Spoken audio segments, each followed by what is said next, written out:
What is going on, guys? Winner Kills here, and welcome back to a brand new episode of the Duel Archives, a series where I go back and commentate and react to various finals and top cut feature matches from different YCSs and ARG events, spanning across several different formats. And today we're going to be looking at YCS Ghent, more specifically the finals, a match that was actually suggested to me in the not the last episode, but the episode before that. So thank you for the suggestion. If you guys have any suggestions on feature matches that I should cover in the series, let me know down in the comments. But I've heard some good things about this matchup, and I am excited to go ahead and take a look at it and sort of give my perspective on it and things like that. This is a format that I am familiar with and I have played in, so that's kind of nice. The one thing I really do like about this series, though, is that I get to kind of experience formats that I never got to experience, and get to watch some really, really good Yu-Gi-Oh! In the process, and I think that's the thing we all enjoy about it. Nothing more satisfying than just watching a really good match between two really good players, and honestly, I think we'll see just that today. Like I said, we are in YCS Ghent 2019, the farthest ahead we've ever been and the closest to modern Yu-Gi-Oh! We've ever been in this series. This was uploaded on September 22nd, 2019, and like always, I'll leave a link to the original video down in the description or a card up in the top right that you guys can click on if you want to watch it for yourself with the original commentary. I believe Marcelo Barbary is on the commentary too. He was actually a player in one of the previous episodes we did in this series. I think it was the Totally Hero versus ABC match. If you want to see him style on his opponent, I highly recommend you check that one out. But let's get into this one. Sam on the Cyber Dragon Orcust deck, and Johannes Werbicht on the Lunalight Orcust deck. Hopefully I didn't butcher his last name. But Sam Pearson going first, the normal summon of Cyber Dragon Core, and adding a copy of Repair Plant, linking into Almirage. Repair Plant, that's going to allow him to go ahead and search a light machine. It's going to get him Galaxy Soldier. Soldier discarding hers, and he opened up a really, really strong combo. Chainlink one Soldier, probably Chainlink two hers. Hers will add a Cyber Dragon from grave or deck to hand. Soldier adds another Soldier, and then he's going to pitch the Dragon for the other Soldier. Go for Nova. Nova will revive one from the grave since he already has the hers in grave and the core. And then he slaps an Infinity on top of it. And what's that? Two monsters. No, he's not going for Anaconda. I know we're used to that, but you know, we kind of had a similar problem beforehand. And I guess Konami never really learned from this card specifically because, you know, two monsters gets you a little too much in this game. Something I've said quite a bit. Yeah, just linking the Nightmare Phoenix into Nightmare Mermaid, a card which I am glad is still banned and needs to stay banned for quite some time. Because this just literally allows every single deck that can put two monsters on field access to the entire Orcust engine, and it's a really, really strong engine with a lot of really good cards. He linked into Galatea with the Mermaid and the Nightmare, and now he's using Nightmare Engrave, banishing itself, targeting Cyber Dragon Infinity, dumping the Harp Horror, now banishing Harp Horror to summon Simple Skeleton, linking those two into the Long Gear Sue, banishing the Harp Horror to summon out the Galatea. Galatea effect, recycle one to go ahead and set an Orcust spell or trap directly from the deck. Going to be Crescendo this time around. And then I imagine we'll see him slap a Dingirsu on top of either his Galatea or his Long Gearsu. Going to be the Long Gearsu Dingirsu effect to attach on summon. Of course, you can send or attach, set another card, and end turn.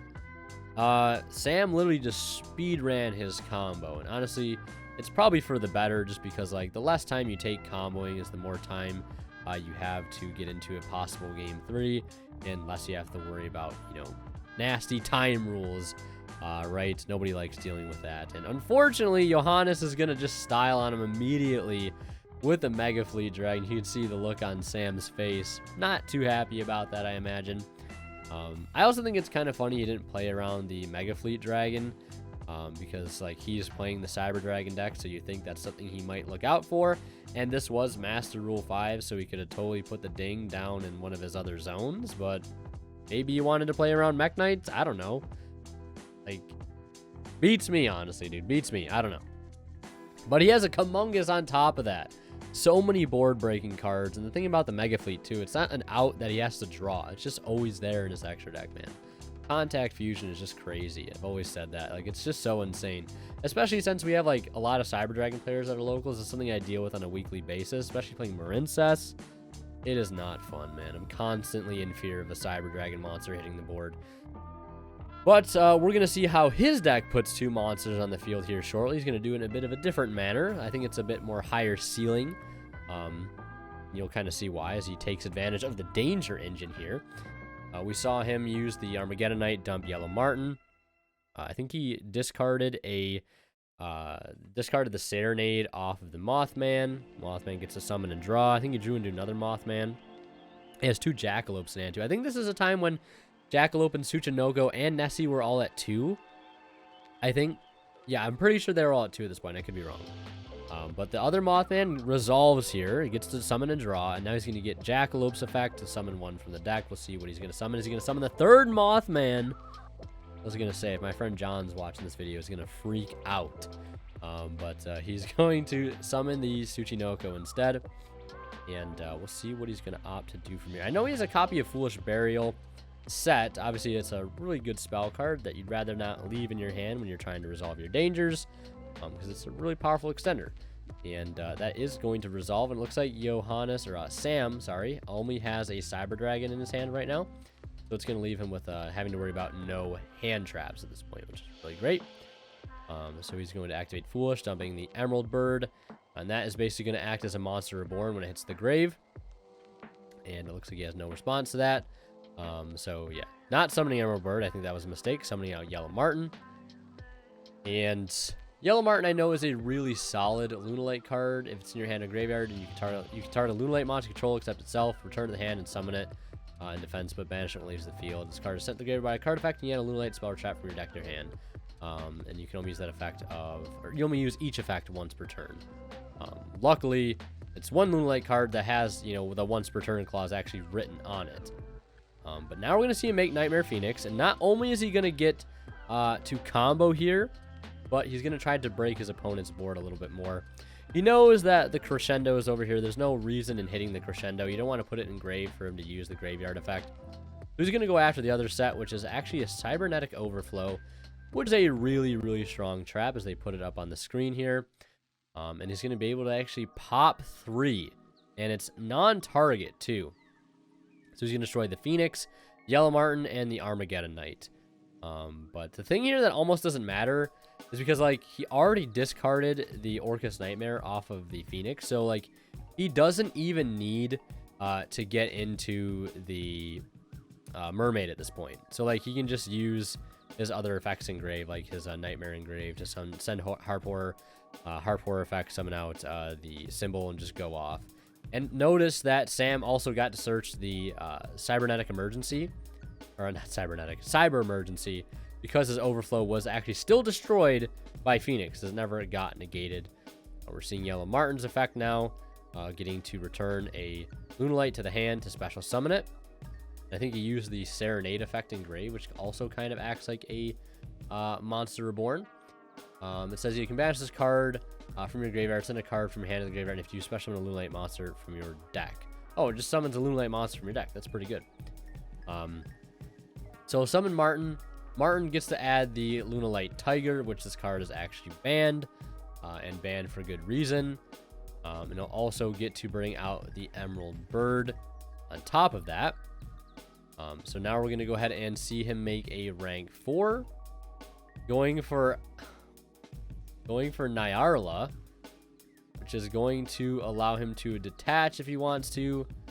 But it looks like he's going to go for Azathoth, I guess. Azathoth effect will trigger, making it so his opponent cannot activate any monster effects basically for the rest of the turn. And then he's going to go ahead and link into Kyria. So literally has not to worry about any hand traps at this point. Yeah, just double checking, make sure he summoned it with the right effects or right names and cards, because Curious does have a pretty hefty summoning condition. So now we're going to see him use Curious to send the Zephyros, which is going to combo well with his Lunalight Tiger, being able to bounce it back.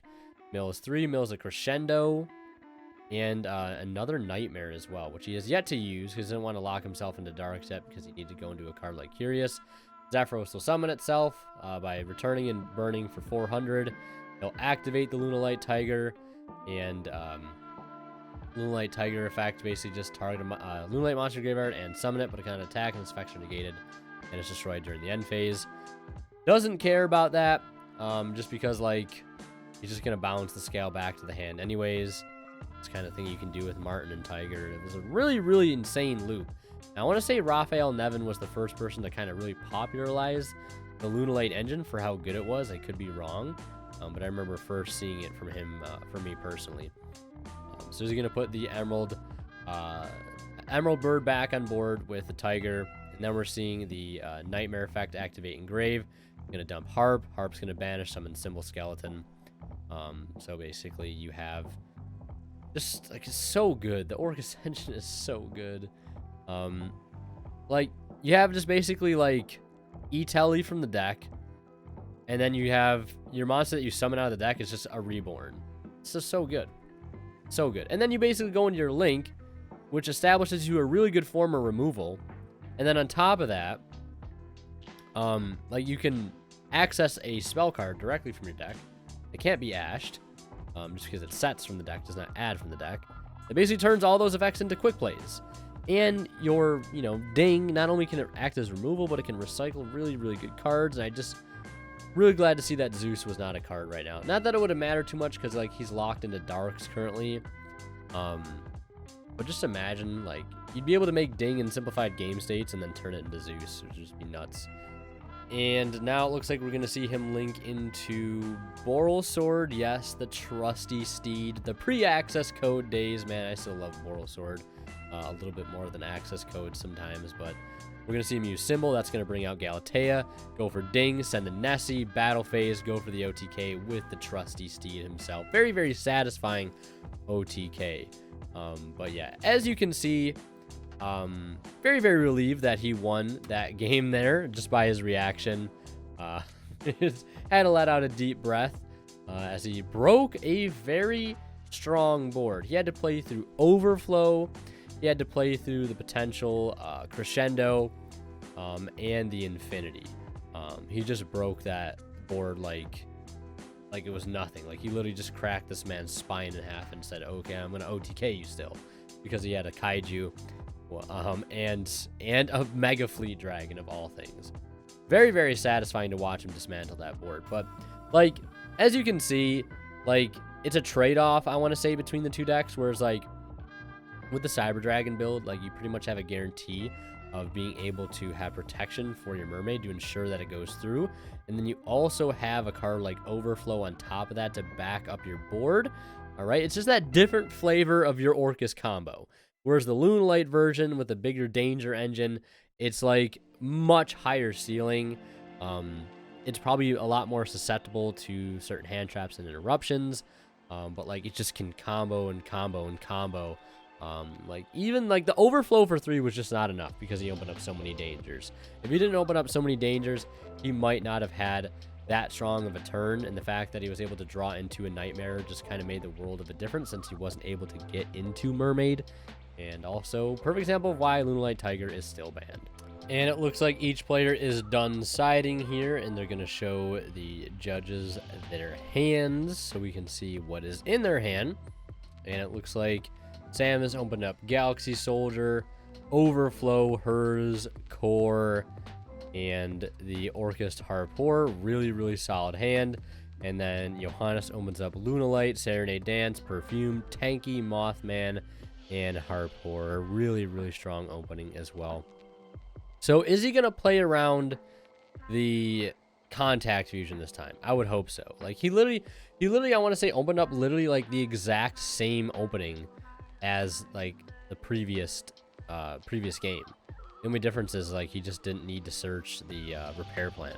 And now we're going to see him go into the Nova. And of course, Nova's going to detach to summon out Cyber Dragon from the grave. And then he's going to link Phoenix. And then he's going to link the Phoenix into Nightmare Mermaid.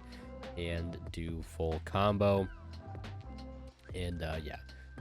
Just, again, really good at putting up protection right before you go ahead and summon your Mermaid.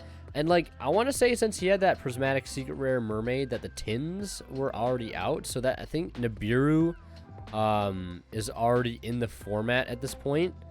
So that's something you also want to watch out for. And, you know, establishing Infinity that early is going to help play around those cards. So now we're going to see him link into Galatea. The ulti Galatea, I didn't see that the first time around. And he's going to go ahead and banish to go ahead and summon. Because I think he discarded a Harp Horror off of his Mermaid. So, like, he can just keep the Nightmare Engrave, which is really, really strong. So he gets to banish Harp. Harp summons out the symbol. Galatea effect, recycle, and then go ahead and link into Long Girsu. Symbol, bring out the Galatea. And he's going to link. Okay, I was going to say. Wait a second. Is he just negating and destroying the ding? I think he just used Infinity to negate his own ding effect on summon. I think that's what we just saw happen there. And I'm assuming he's doing that to play around, again, the contact fusion. Because you can't let him do that again. You can't let him just walk all over you on the following turn. Because that did not end very, very well. But it will make his board much more susceptible to Kaijus if he happens to go ahead and draw it. Now we're going to see him activate Emergency, it looks like, as after he uses Nightmare, too, to send Gizmek Orochi, the Serpentron Sky Slasher. A really, really solid card. I wish that card came Starlight. That card definitely deserved a Starlight print, but it never got one, unfortunately. We're going to see Emergency go ahead and add the Cyber Dragon Core.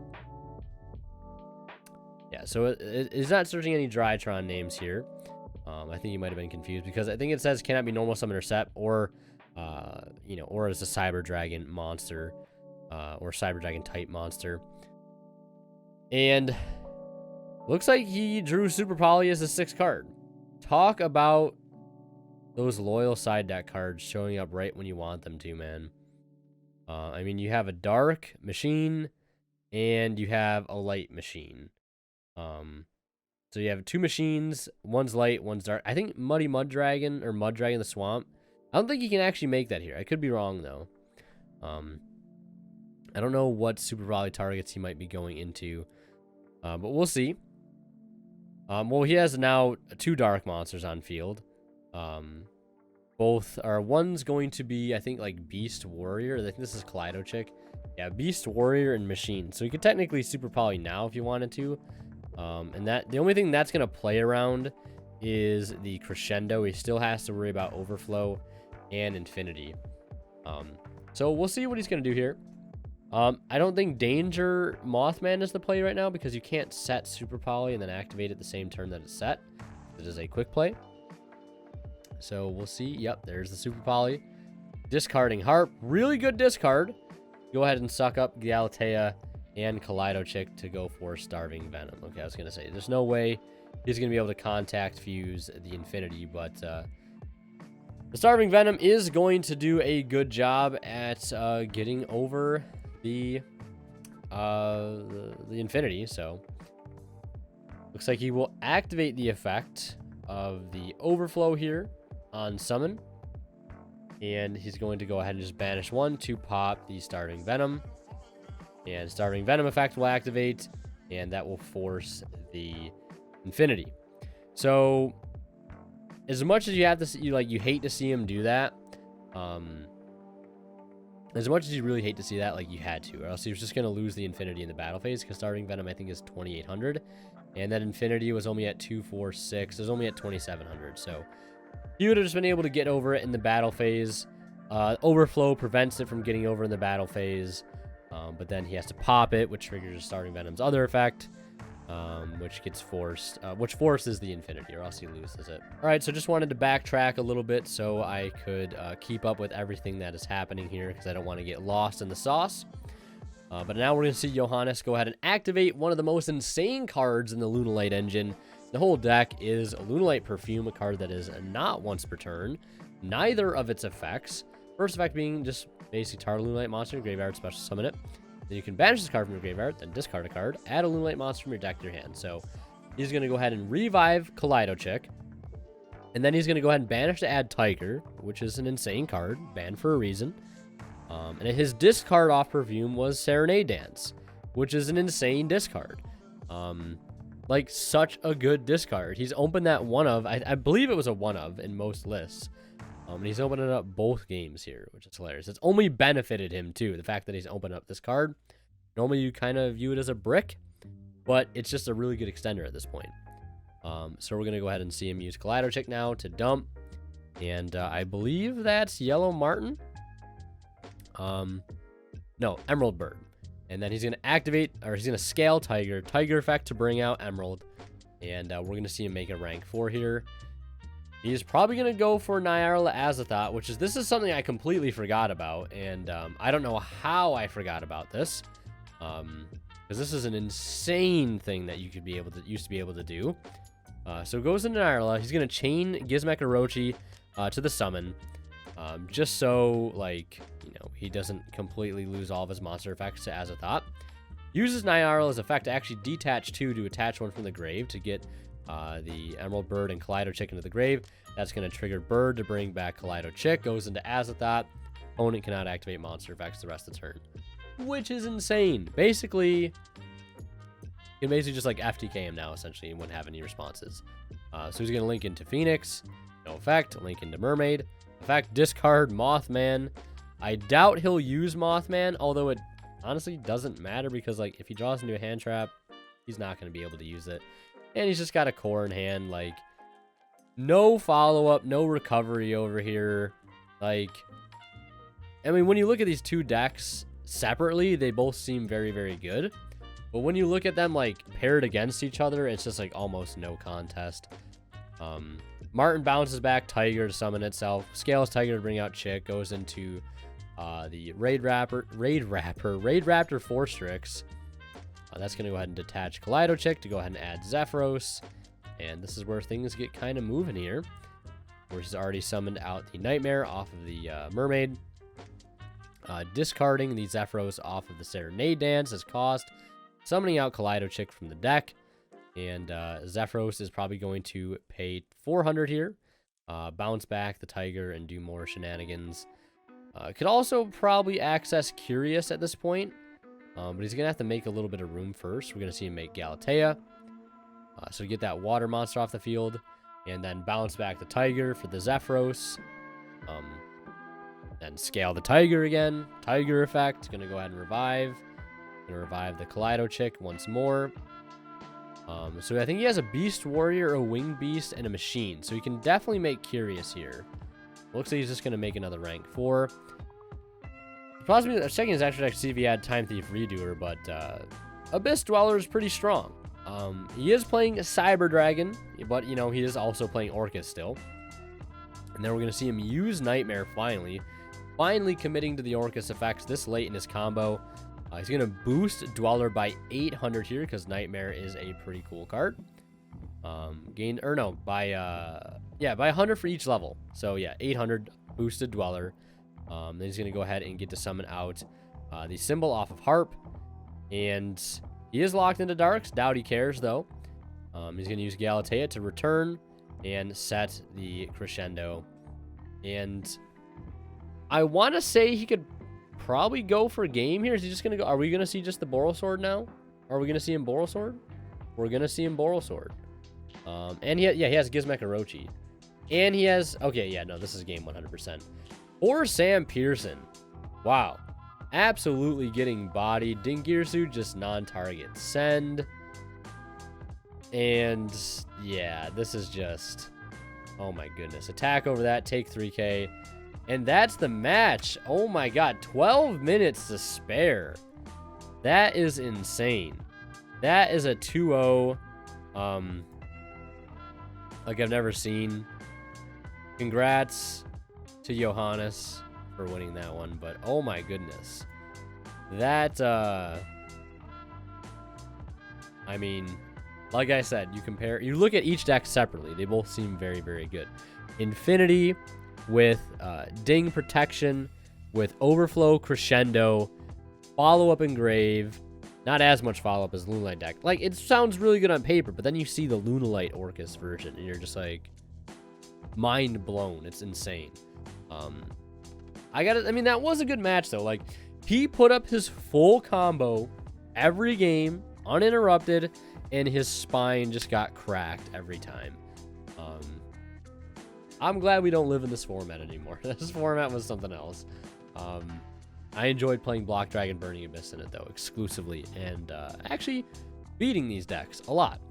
So yeah, fond memories. If you guys want to see more of my content, click on one of the videos popping up on the bottom of the screen right now. Hope you guys enjoyed. And as always, Winner Kill is signing out. We'll see you guys in the next one. And like always, I want to give a huge shout out to our Divine Level channel members, and they are Cadillacs84, Pony Stark, Keith Sidgers, Daryl Bess, and Tweeter0226. Thank you guys so much as always for your extremely generous support of this channel.